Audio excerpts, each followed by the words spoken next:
Okay, so we've cut all our chicken up. And like I said, give it a go, make mistakes, learn from them, it doesn't matter.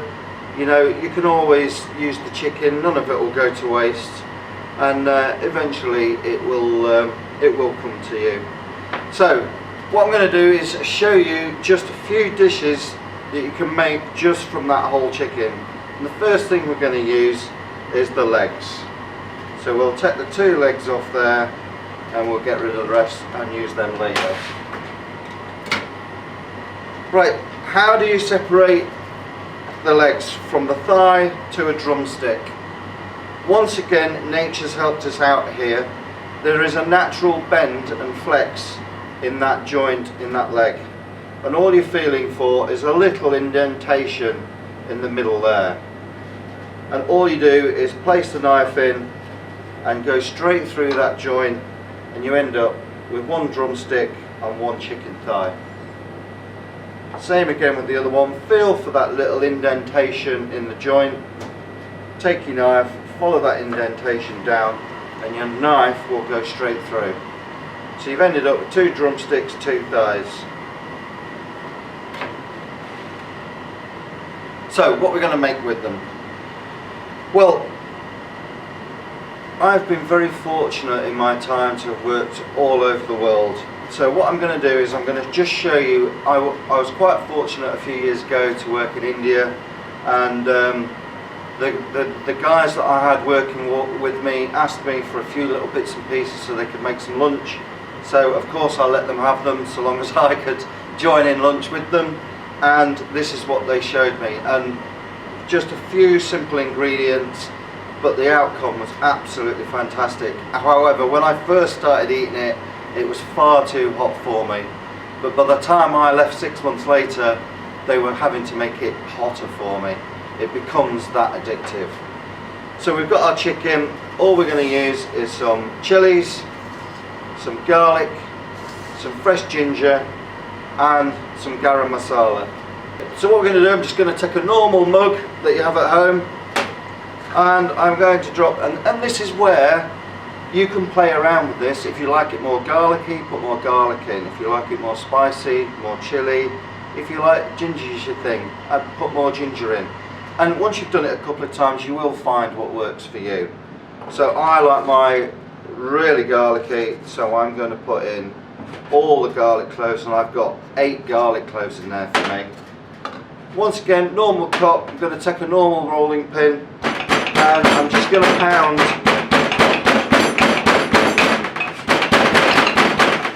that garlic up. And this is exactly how they did it. They just pounded that garlic. Okay, so it's all broken up and nice and pounded. The ginger. Don't be afraid of it. Nice knob of ginger. How to peel ginger? Just take a normal spoon and you can just run the spoon down the ginger and the peel comes away very easy.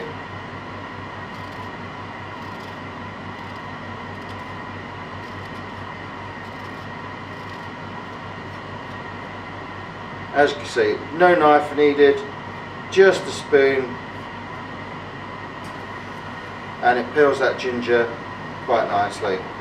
Get rid of the peel, and then all we're going to do is cut that ginger up, and I'm only going to use that amount, so into there. Once again, back in with your rolling pin and pound that ginger up with the garlic.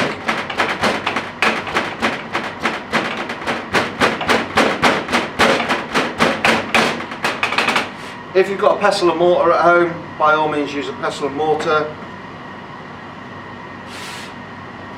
And then to the chilies, all I'm going to do is take the root off at the top, and I'm going to split the chili straight down the middle and leave it like that. So we'll make this one quite spicy. If you don't want it as spicy, then all you need to do is go back to your spoon and then just with the spoon, just scrape out them seeds. In the chili, it's the seeds and that membrane that holds the seeds in where the heat comes from. So if you don't want them too spicy, just scrape that out with a spoon, and there you go. Okay, so we've got our chicken, we've sliced up our chilies, we've given our ginger and our garlic a nice pound. Like I said, if you've got a pestle and mortar, put it in a pestle and mortar and give it a good pound in there. You can use a little robo machine if you've got one of these in your house, but I find doing it this way is a little bit more authentic, and you do get a nicer texture with the ginger and the garlic. So let's build this dish.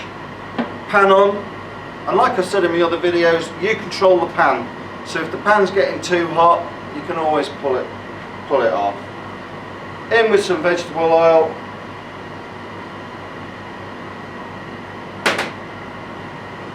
And then once that comes up to temperature, what we're going to do is we're going to throw in our chilies first, because what we want to do, we want to get these to blister, yeah, and we want them to release a little bit of their oils into there. So in with our chilies, and as you can see, and probably here, they're frying away nicely now. Give them a couple of seconds in there to blister.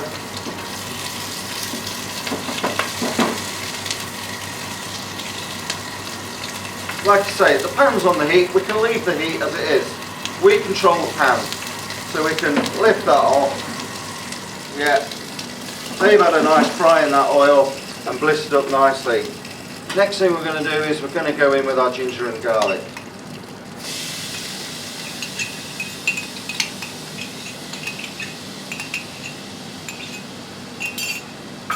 Back onto the heat and give that a nice fry up. At this point, we really want to take control of the pan, because what we don't want to do is we don't want to burn that garlic or that ginger. So, good fry.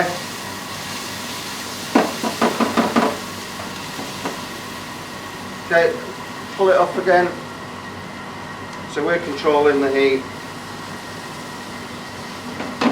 And then the next thing we're going to do, we're going to go in with our chicken pieces.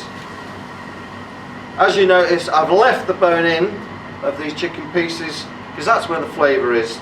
They will take a little bit longer to cook, but they will release so much flavour, so I tend to keep them in. If you don't like eating meat off the bone, then by all means take the bone out. Back onto the heat, and we're going to go and get some nice colour on that chicken, and we're going to get all that flavour from the garlic, the ginger, the chilli into that chicken. Dead simple.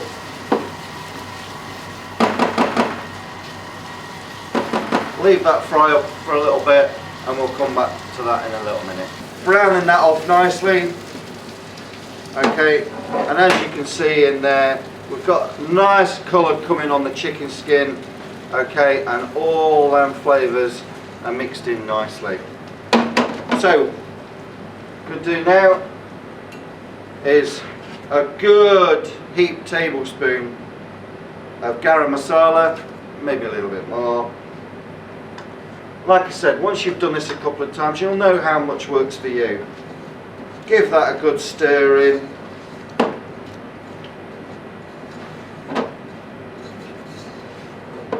And then all we're going to do is top that off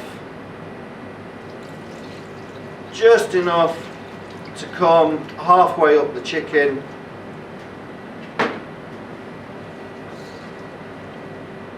Okay, give that a stir. We turn the heat down at this point. We'll put a lid on the top and we'll leave that simmer away nicely for about 20 minutes. Okay, our little garam masala curry's been ticking away nicely now for about 30 minutes. So what we're going to do, we're going to lift it off, remove the lid, and as you can see, the chicken is starting to fall away from the bone now. Once you find that, then that's good for it to come off. Also, if you give it a little prick with a knife or a fork, what you're looking for is the juices to run clear. If you get any blood or any pink juices, then just pop it back on and leave it ticking over for a little bit more. So what we're going to do is we're going to gently lift out our chicken pieces, and you can serve this with rice. I like to serve it with some nice bread, and then as you'll see in a minute, the bread is nice to dip in all the juices. That chicken's coming away nicely from that bone now. And as you can see, as it's been ticking over, all that liquid that we've put in there and all the juices from the chicken have formed this lovely sauce. Don't be afraid of, if you don't want to eat the chilies, by all means take them out. But if you do like the spice, then serve them on there. And then we just pour that sauce nicely over that chicken. And like I say, that garlic in there, that ginger in there, the chilies, the garam masala, all the spice, all the juices from the chicken. And that is a very, very simple but tasty chicken garam masala. Okay, so you've just seen me use the legs of the chicken that we've cut up for garam masala chicken, a little dish I learned from the Indians that I was working with out in Calcutta. What we're going to move on to now quickly is we're going to use the carcass. Okay, you probably think that's to go in the bin, but what we can do, put the carcass even into a bowl, top it up with water,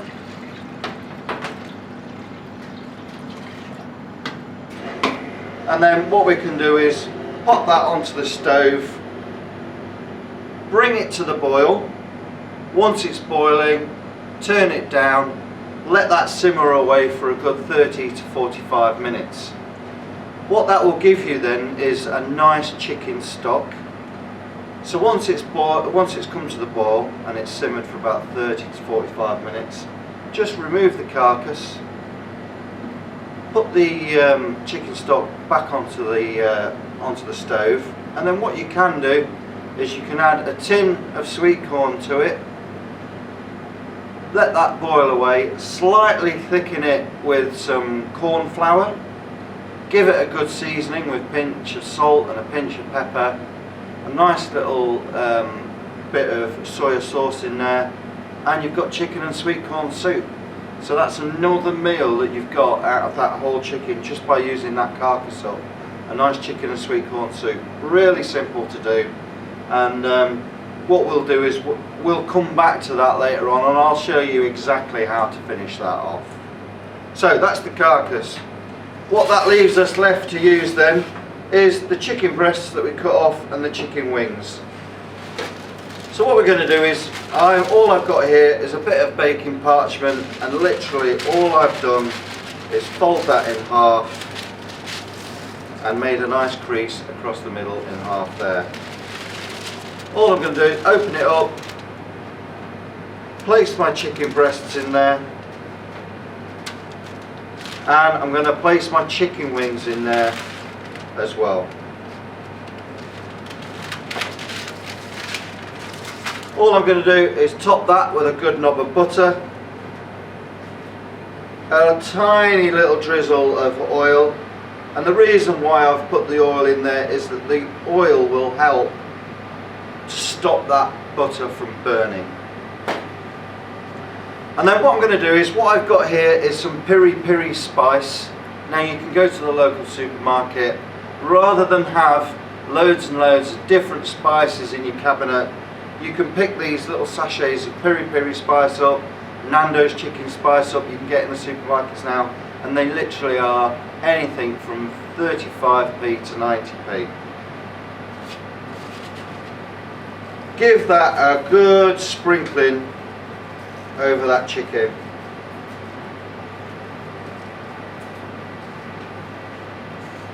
And then all we're going to do is fold that over, and then we're just going to roll it up and make ourselves a little paper parcel for that chicken. And what this will do is, this will help cook that chicken in there. It'll steam in its own juices, it'll steam in that butter. Place that onto a tray, like so.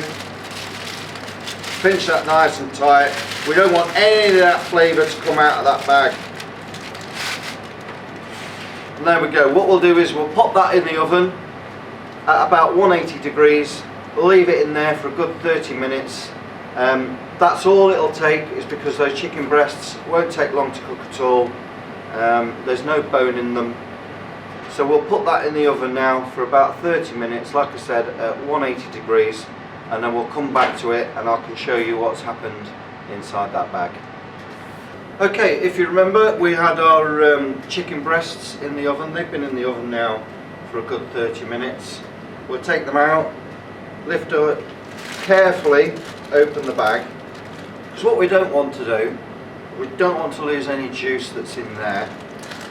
So we open up that bag, and all that chicken and all the moisture and all the flavour has been kept in that bag. What we can do is just have a cut into the biggest part of the chicken breast, just to make sure that it's nicely cooked through. Then we can do, get our plates, we'll lift our chicken breast out onto the plate, lift our other one out, and then a couple of chicken wings each.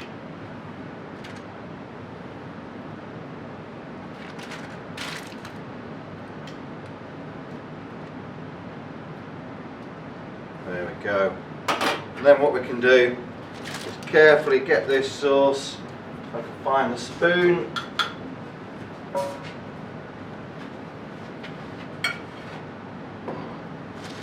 all that chicken juice, all that spice mix, spoon that nicely over that chicken, like so. Give that a little clean around the edge, and there we go. We've got some peri peri chicken with a nice little bit of sauce there. That can be served with rice, chips. You could strip that up with a knife and serve it in a wrap. Absolutely fantastic. So out of that whole chicken, what we've managed to do, we've managed to do a really easy garam masala chicken, enough there for 2 people. We've done peri peri chicken with the breasts and the wings for another 2 people, and later on, with the carcass that we put on to boil, we'll be able to make some chicken and sweet corn soup with the chicken stock that we've used out of the carcass. So what, as you can see, for £3.10 and maybe the cost of a few spices, you can get some good meals out of a whole chicken. Hope that's been some help to you. Enjoy. Thank you.